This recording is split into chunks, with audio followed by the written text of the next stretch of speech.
Hello guys, नमस्कार। तो guys हमारे चैनल पे आप जो नए तो हमारे चैनल शेयर कीजिए और सब्सक्राइब कीजिए, क्योंकि आने वाला वीडियो का आपको नोटिफिकेशन मिले। तो गाइज देखिए, मेरे पास है ये BS6 वाली वेरिएंट सिटी हंड्रेड। तो गाइज देखिए, इसमें जो इलेक्ट्रिक कार्बोरेटर है और गाड़ी सुबह में स्टार्ट नहीं होती, ज़्यादा किक ले रही है और ज़्यादा सेल्फ ले रही है। तो इसमें दिक्कत क्या होगी, तो मैं इस वीडियो में मैं आपको लाइव दिखा देता हूँ। तो गाइज देखिए, इसमें जो इलेक्ट्रिक कार्बोरेटर है, इसीलिए इसमें कंपनी ने ऑटो चॉक दिया है। तो जब की ऑन करते वक्त उसका ऑटो चॉक आप देख सकते हैं। ऑटो चॉक की ऑन करने के बाद वो काम करता है। तो देखिए, जब ये चॉक ख़राब हो जाने के बाद आपकी गाड़ी सुबह स्टार्ट नहीं होती और ज़्यादा किक ले रही है। तो कैसे देखिए, किक ऑन करने के बाद देखिए इस तरह वो चॉक वर्क करता है।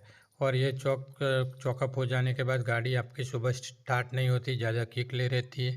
तो देखिए, ये उसका जो चॉक है इसमें दिक्कत आती है और ये चॉक आपको चेंज कर देना चाहिए, क्योंकि इसी वजह से आपकी गाड़ी सुबह में स्टार्ट नहीं होती और ज़्यादा सेल्फ ले रही है और ज़्यादा किक ले रही है। तो देखिए, इस तरह चॉक की ऑन करने के बाद वर्क करता है, बट ख़राब हो जाने के बाद वर्क नहीं करता। इसलिए चॉक आपको चेंज करने देना चाहिए। तो वीडियो अच्छी लगी तो शेयर कीजिए और सब्सक्राइब कीजिए।